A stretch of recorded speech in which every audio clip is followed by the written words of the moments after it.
Hi guys, welcome back to my channel. Yes, I'm Ginger and I have no eyebrows. You probably didn't expect to see a video from me this soon since I said that I might be taking a little break, but I've got some updates. I'm gonna make another video after this one because I just want this video to be about false memory OCD. But just to give you a little update on my last video, I did get a job, guys, and surprisingly, it's not the job I was going for. I told you guys that I was booking a flight to do this audition, and basically I've had to cancel that flight and I'm not going to the audition because I've got a job. It's basically starting in a month. I'm going to be going away for like 6 months, but I'm going to make a whole other video on that because I don't know what my upload schedule will be like then. So I'm just trying to film some stuff now and get it out while I still can before I start my job. So I wanted to make this video about false memory OCD because I often get comments about this, and false memory OCD was one of the biggest and hardest parts to overcome in my OCD. Also, the most important life-changing therapy session I ever had was to do with false memory OCD, and so I wanted to talk about that with you guys. So basically, I'm just going to talk about my experience with false memory OCD and kind of how I'm doing now, how I overcame it, to hopefully give some hope to you guys out there that are struggling with it. False memory OCD can be about a number of things. It's usually a memory that one gets. In that memory is usually you, the OCD sufferer, doing something bad. Or it could be something bad happening to you when you were younger. It can be like on the theme of harm, it can include pets, it can include people. Nevertheless, it's usually a memory that involves something bad going on that leaves the sufferer feeling a lot of shame and guilt. So I'm not going to explain my memory in detail, but since it's been a while and I'm feeling pretty good, pretty OCD free as I can be, I can talk about it more comfortably now. So my memory was kind of interlocked with my POCD. In my false memory, it was something that had happened, when I was a kid, and I had a memory that I had done something really bad to another person, if you can imagine. And that was, well, I don't want you to imagine. Anyways, we have OCD, so you're probably getting bombarded by intrusive thoughts. But it was linked to POCD, so that's mine. This was genuinely one of the most confusing parts about having OCD for me. Each theme comes with its own like baggage, and false memory OCD comes with a lot of shame. If you suddenly have this memory popping up that you can't tell if it's true or not, and it's like a really bad memory and you feel like you did something that makes you guilty, that's going to be alarming, and it's going to make one ruminate. And if this is something that you weren't thinking about daily before, it's going to become something that you're thinking about daily now, and it makes you question yourself. What kind of person are you, your morality and everything? And yeah, it was always something that was kind of lingering in the back of my mind, but the memory didn't fully come back or didn't fully like present itself until I was like 19. And after false memory OCD got its claws into me, I became really depressed and I began ruminating. It was kind of like my life's purpose was to find out whether this memory is true or not, whether I really did what my memory tells me that I did. And I kind of felt doomed, and I was really, really scared for myself if my memory was true. And basically, yeah, I was completely depressed, and there were many times where I thought to myself, if this memory is true, then I have to kill myself because, it's disgusting. And yeah, it just made me think that I was a bad person and that I deserved to die. There were other times it fucking drove me crazy. There were days where I was scared. I was like, how am I gonna kill myself? And I came to other conclusions. I was so nearly convinced once that I should just chop off my hands. I should chop off both of my hands, and that was a good punishment for, you know, this memory, which might or might not be true. Just to be safe, in case it is true, I should chop off my hands. So yeah, OCD can get quite extreme. For a long time, it was like, I thought it was like my biggest secret, and it was something that I was never gonna say out loud. I was gonna take to the grave.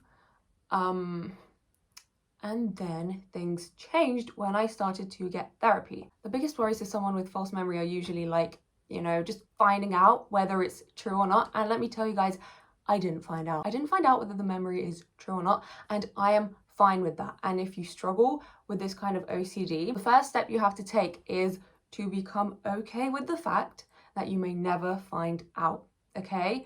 If you're not okay with that fact, then that's your first step, okay? Become okay with the fact that you might not ever find out whether it's true or not. Because whenever you go back into that place of, wait, but maybe it would help me if I could just work out if it's true or not, like it would make me a different person.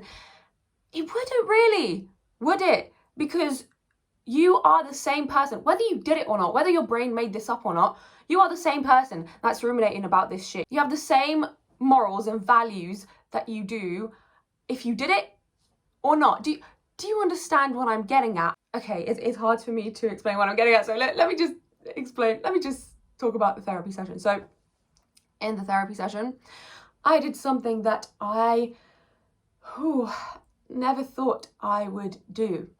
I described my false memory. I described my false memory.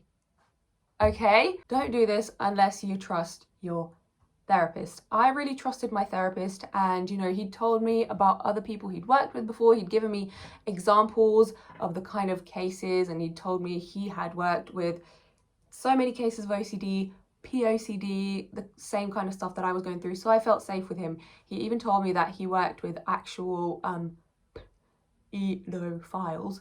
And yeah, I don't know, just the fact that he was able to talk about that without being like, absolutely being like, you know, these people need to die, and he was humanizing them. And oh my god, I'm getting a little bit triggered right now. Not that okay, right, those kind of people, right, they are humans. Not that we need to excuse them or anything, like, you know, the act is disgusting, full stop. But just seeing, because when OCD makes you think that you might be that person, right, your brain makes you think that you don't deserve to live. And it's like, at the end of the fucking day, a lot of those people with that certain illness, because it is an illness, a sexual dysfunction, a mental illness. It's really hard. It's really hard morally doing therapy for something like this, because you have to go to the ugliest places in your mind, and you have to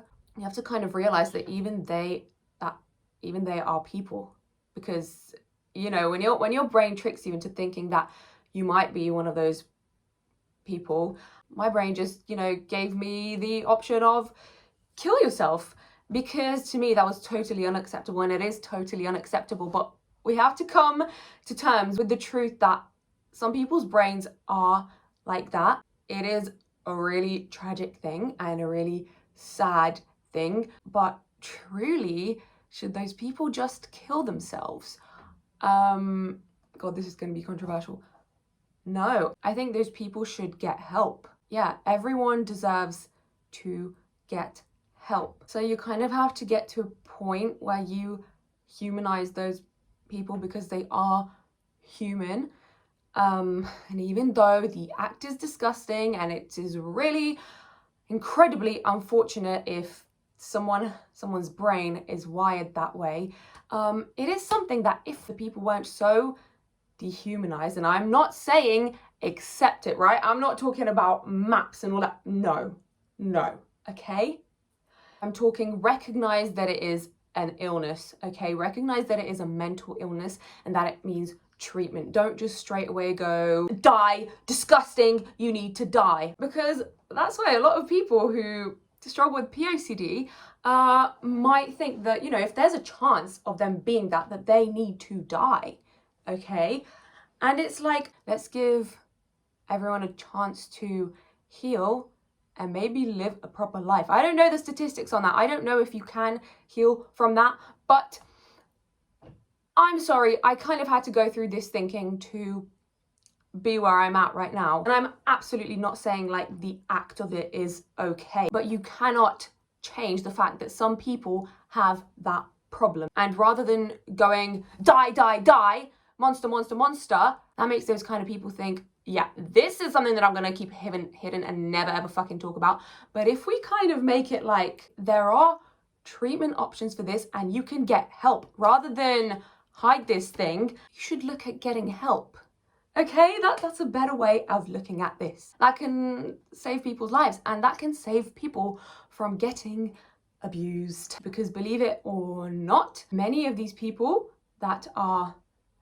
they also have a conscience, and some of them know that it's wrong. Believe me, in my time with POCD, I did a lot of research on this shit, and you know, there are people that they know that it's wrong.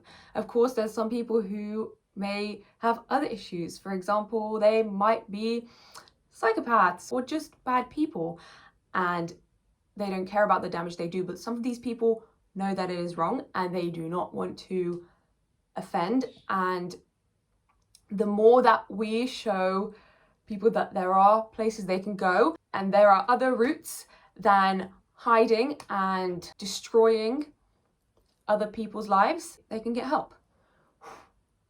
There's going to be a lot of editing done to that chunk of speech that I just did about that.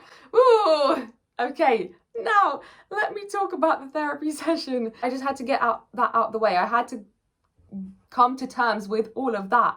To heal, I had to come to terms with all of that. Basically, in that therapy session, I've only ever once before kind of talk to someone about the memory, and the person I talked to about is, if you've watched my videos, you'll know that the way I even discovered the word POCD is I came across a friend at the time who also had POCD, and we basically shared a lot to each other, and we both shared about our false memories, but I never went into as much detail as I did in my therapy session. So I pretty much fully just said what the memory was and just why it made me so suicidal, why it made me think that I had to kill myself and that I was like a horrible, disgusting person.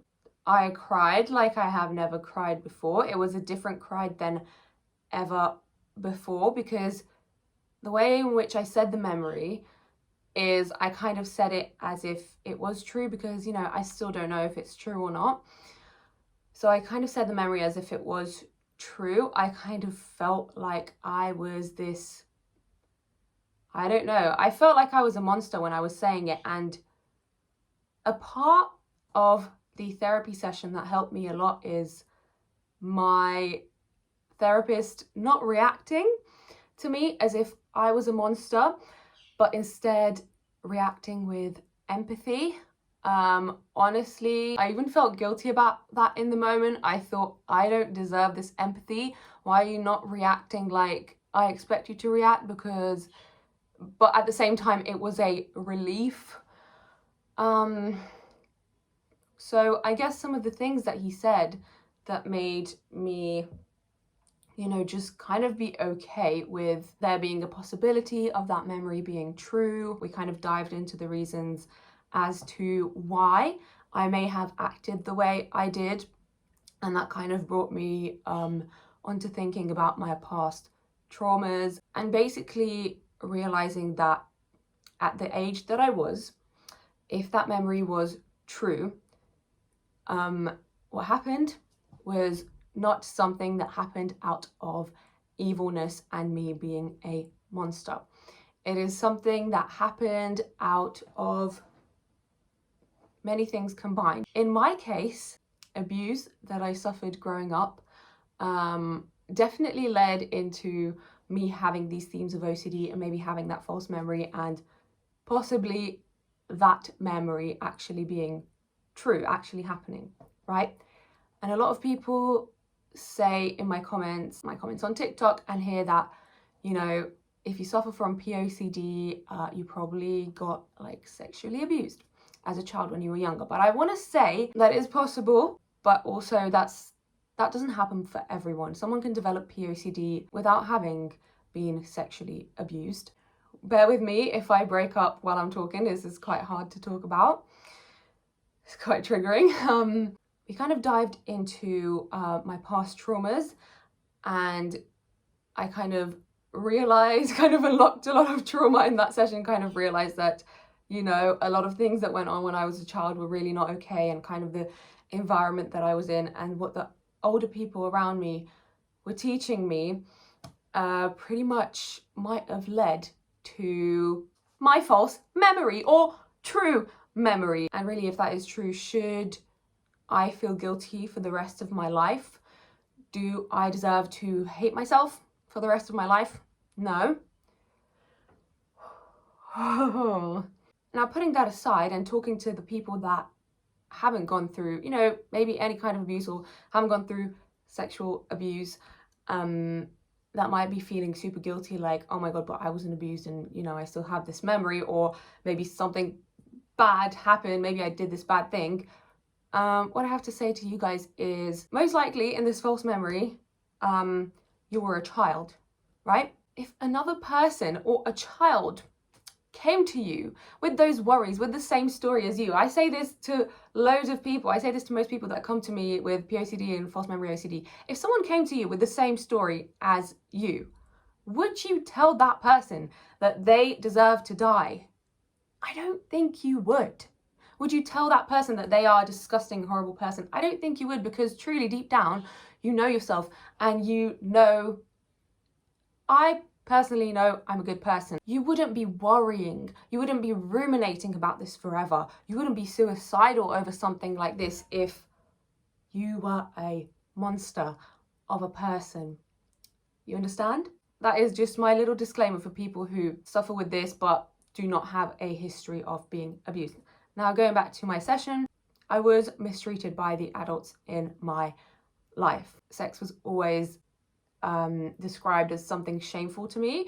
In fact, some of the feelings I felt most when I was younger in my childhood was actually the main feeling I felt most throughout my childhood was shame. Shame, shame, shame. And I did encounter a lot of abuse in my childhood, all senses of the word: mental, emotional, physical, and sexual abuse. After talking about all of that and my personal experiences and breaking those things down, after breaking down all the things around my false memory and all the feelings I had about it and talking through all that with my therapist, I honestly, that was honestly life-changing. It was a really, really life-changing point in my life. It was a moment that I never knew I would have, and it was definitely a massive weight lifted off of me and a lot of guilt lifted off of me. And if you struggle with false memory OCD, I encourage you to find a really good OCD therapist that has dealt with this before and get therapy for that, because honestly, it can change your whole life. But also, I know that, God, so many people don't have the privilege of doing that, which is the reason why I'm coming on here and talking about this and talking about, I guess, some of the things that helped me, I guess, to kind of help those people that may not be privileged to have therapy or don't have anyone that understands them. Yeah, I really wouldn't be putting myself on the internet and talking about things like this, because these are things that I've barely talked to anyone about, pretty much only my therapist. So some other things that my therapist kind of reiterated to me, and something he kind of asked me, how did I deal with it until then. I kind of said to him, I heard this phrase once that your body regenerates every 7 years, and so every cell in your body has like changed after 7 years. I don't know if that's true, like, I don't know, fact check it, but I believe that, and that kind of, I think it's true, I don't know. And that kind of helped me to think I am a totally different person than I was then, at the time that false memory may or may not have happened.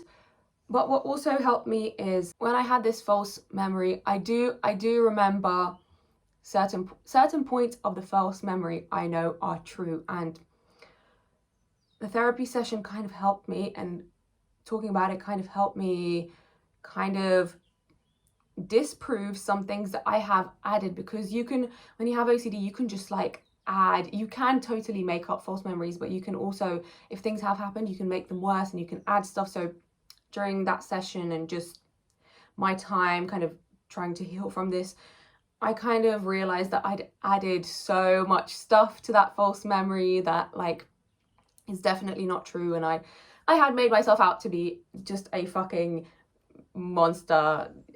And yeah, I just fully recommend that you do that, that you get therapy for this. Yeah, my mind has kind of gone blank because it is quite triggering to talk about this kind of stuff, and it is quite vulnerable. So please be nice if you leave a comment. To round up the things that helped me get through is that therapy session. Things that were said, me saying my memory, whatever my therapist said to me, it was healing. It was healing, it was relieving, it was lifting the guilt off myself, lifting the hatred that I had towards myself. It was all of that. And I'd scoured the internet before. I'd scoured the internet for stories like mine, and even stories of people that may not have OCD, but people who have actually gone through similar things when they were younger. I'd read stories of people who had been abused and so therefore abused other people in their childhood and grew up to kind of hate themselves, which is similar. You know, they didn't necessarily had OCD, but I kind of felt a similar feeling. I'd also read stories of kids who had just been abusive towards other kids when they had not been abused. And even when I read those stories, I still had empathy for the kid, because truly, I think a problem in this world is that there is not enough education, and there is too much like fear and shame around all things sexual, around body parts, around not teaching kids the proper names for body parts, not teaching kids boundaries, not teaching kids about the dangers of the world, what they should and shouldn't do, what's appropriate, inappropriate. Just staying away from all of that and just making it all sound like scary or like shameful. That is a big mistake that this world makes, and I truly believe that if we provide more education on that stuff, then a lot of these issues and a lot of situations where child-on-child abuse may happen, a lot of those situations can be avoided. Yeah, if I could manage to have empathy even for the stories of, you know, the people who said these stories or wrote these stories, because usually I would just be reading something, it wouldn't be the person showing their face. I still felt empathy for them because they were now an adult that was recalling these things, that they had so much shame and so much regret. And it's like, yeah, I can see how miseducation can lead to that. I can see how a lot of things can lead to that, and definitely can see how being abused can lead to a child doing things that they were taught to do. If you abuse a child and teach them that that behavior is correct, there's a chance they might carry that behavior out. Whoa. Those are all things that ran through my brain in my period of recovering from this. I wanted to speak about that. I wanted to speak about the instances where someone does not go through abuse and may do something like child-on-child abuse, or someone does not go through abuse and does something bad involving, you know, maybe violent, and maybe involving a pet, and you know, those things are tragic and it's really bad. But it is possible for someone to do something really bad when they're younger, and for them to grow into a capable adult that can do good in the world and still deserves a second chance. Okay? It is possible. Life's not black and white, and this was something really hard for me to come to terms with, because I was kind of like, you do something bad, you're bad, die. And that thinking is really bad. I just want to make that crystal clear, right? If you had some issues as a child and you did some bad things as a child, right? And even if you were not abused, like, and you're just like torturing yourself over this, you deserve to get help. If you feel like you did something bad as a child and it's haunting you, and you feel like you can't go on knowing that that thing happened as a child, like, there's a problem there and you need to get help. The fact that you are worrying so much about this just shows that you are not a bad person. Okay, I look at my life and I look at the things I've done and I look at, fuck my childhood, I look at my adult life and I see like all the things I've done. I know I'm not a bad person. Look at your actions. Don't look at your intrusive thoughts and whatever you ruminate about, okay? I know my actions are good and I know I am a good person. Also, we all have good and bad within us.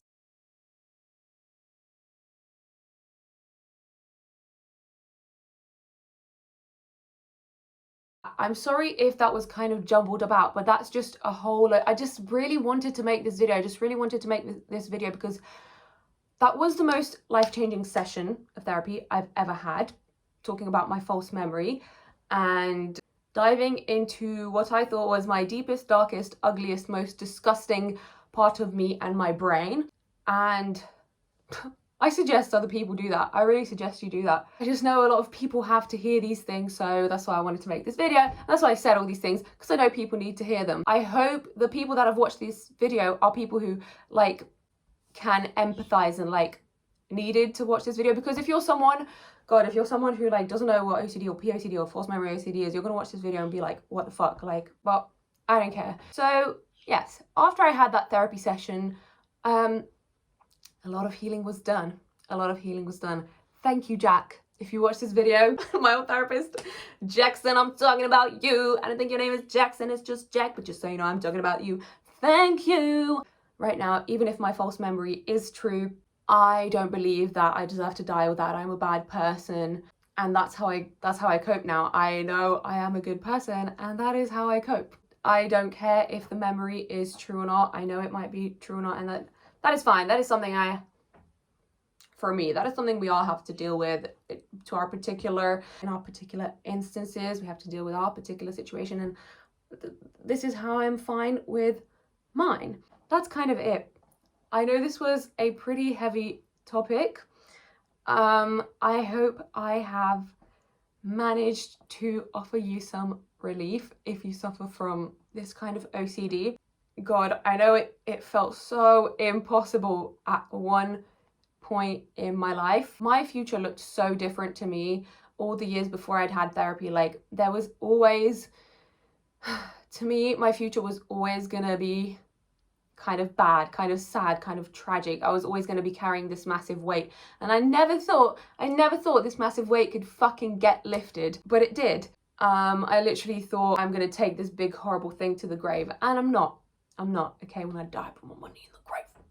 Yeah, this was a hard video to film. It might be rambly, it might be jumbled, but it's important, so I'm going to put it out there. This is probably, I'm probably not going to make a lot more videos talking about this. Like, I tried to pretty much put like all my thoughts and feelings about it into this video as much as I could. So yeah, don't know, comment below, like this video, please. I will be coming to you with kind of an update video of what's going on in my life and I guess how I'm going to be posting, and I guess you can also leave suggestions down below if you want to suggest like videos I should make. But like I always say, I can only make videos about stuff that I have experience with. So yeah, if I've talked about something before and you want me to talk more about it, then just let me know, like in the comments or something. And I hope this helped. I hope you're doing well, and I really wish you guys all the best. And if you're struggling, I hope you can heal, and I hope you can be kind to yourself and know that you deserve to heal. You deserve to have good things and live a good life and be able to enjoy that. OCD free, anxiety free as possible. Okay, thanks for watching and bye bye.